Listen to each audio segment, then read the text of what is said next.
Mir brothers. Timur and Otmir, born into nobility, had always had a complicated relationship, but their climactic battle in Capital certainly wasn't the start of it. Otmir II and his sister Samir were twins, father's little favorite. Their culture saw twins as miracles bestowed upon families. Twin kids were considered lucky, representing a closer affinity to their twin gods. Timur, however, was not as lucky. Simply an ordinary child. Compared to his two siblings, the golden kids, there was no way he could have measured up. This resentment, born from his parents and fostered through his brother, created a lifetime of combativeness and inner hatred. The only one he had growing up he could confide in with his worries was his sister Samir. They spent many nights laughing together and enjoying each other's company. This status quo would change soon in his early 20s. His father, eager to be rid of Timur, tried marrying him off to a family with quite low status. Timur, always wanting to be great to his father, resigned himself to a life of obscurity. Better to help the family than his own happiness. He agreed with a smile, one I can only assume quite painful. He saw his brother smirking behind his father, and in that moment he knew he messed up. Something he did clearly caused this. How was he going to make it up to his father now if he was gone? So Timur began packing, and while walking through his home one last time, he overheard his brother laughing at him and his pain. Timur cried. He thought deep down, somewhere, maybe his brother. For the first time in his life, Timur decided to do something for himself. He got his things and left for the Rivalry military, swearing to never see or speak to his family again.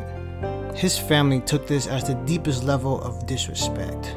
Timur to them, to his father, was dead. Over the years in service, Timur made many friends and learned a great deal about the world around him, while Otmir II stayed within the family, next to his father.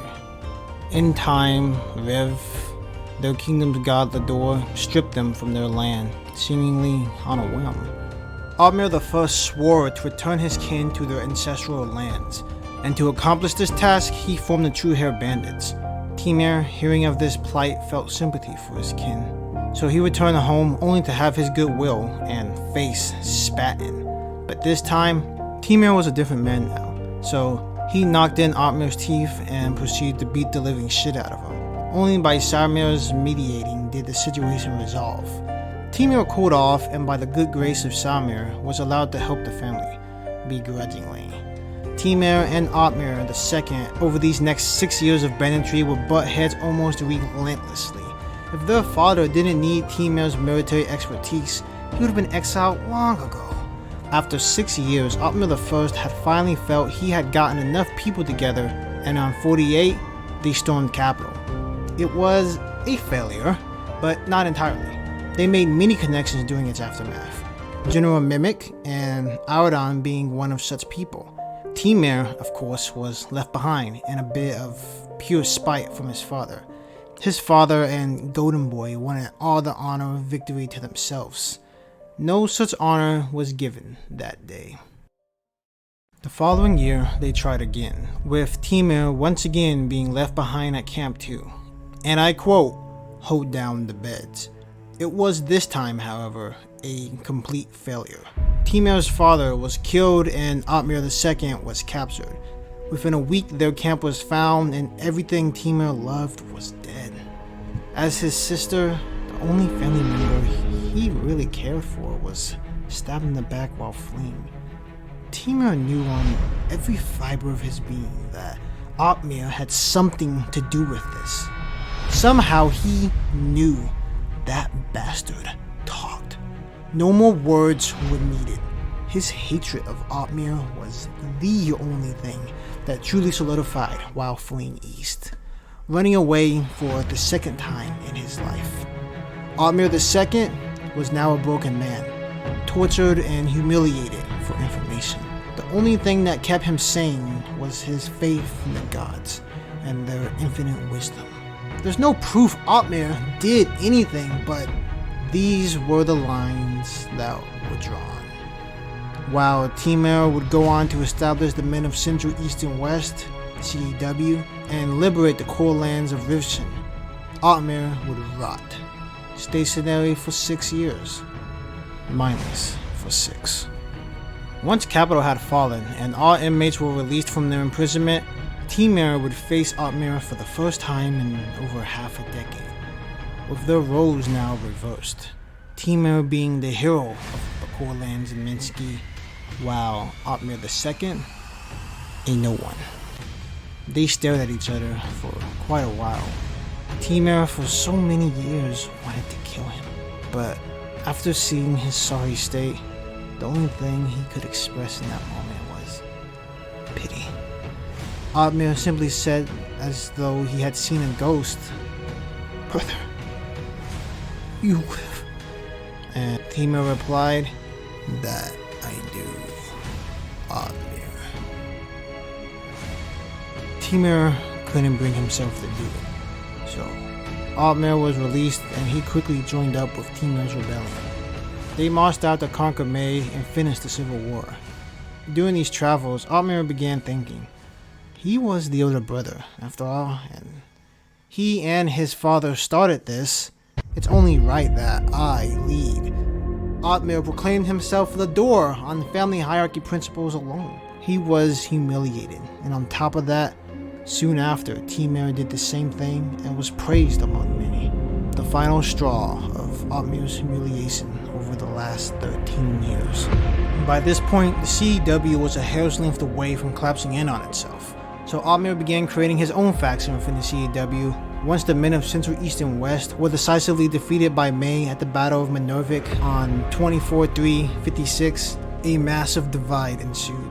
Many rebels breaking off into their own factions, 12 of which claiming Lador, later known as the Year of the 12 Ladors, or 56 AC. Otmir turned Timur's most trusted lieutenant and father-in-law, Dovlan Akun, to his side. This was one of Timur's lowest moments, and Otmir's greatest. Timur had lost nearly everything: his friends, army, and power. Timur had no time for pity though, as Otmir began launching attacks with lightning speed, putting the holy city of Capital under siege. Otmir wanted to face Timur in open battle, to finish things once and for all, but Timur refused.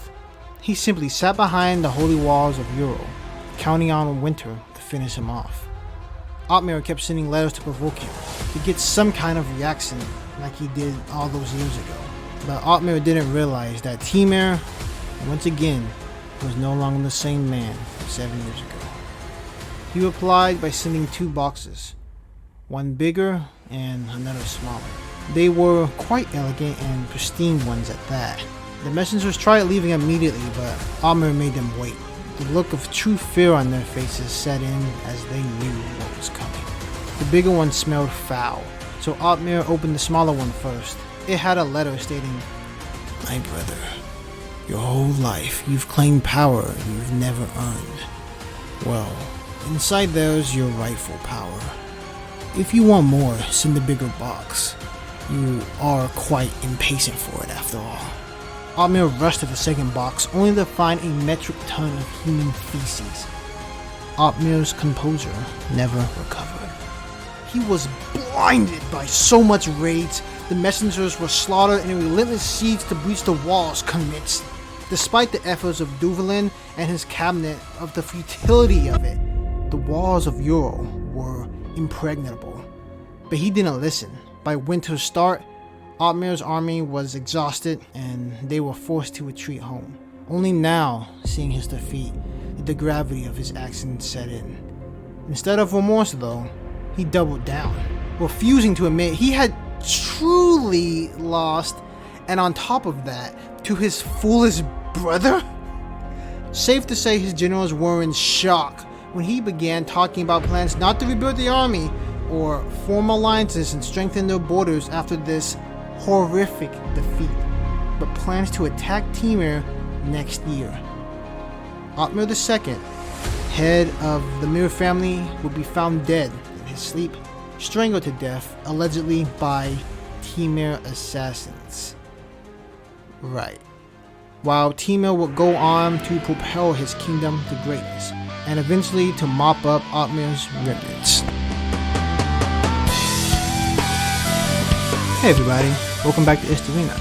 This was supposed to be a quickie, as I called it, but the more I started working on it, the more I really just love what the story of the video was actually trying to tell, and just put a ton of work into it. So hopefully, even though it's 10 minutes, hopefully you guys enjoyed it. The Discord is up. I put in some nice greasy hours getting that to look the way I want it to. So come join that, come say hi, chill, and talk about Istorina. If you like the video, subscribe, like, do all those things, show me that more people are interested in this world that is ever expanding. And before you guys head on out and go click on the next video, I am currently working on the Lost Regent video.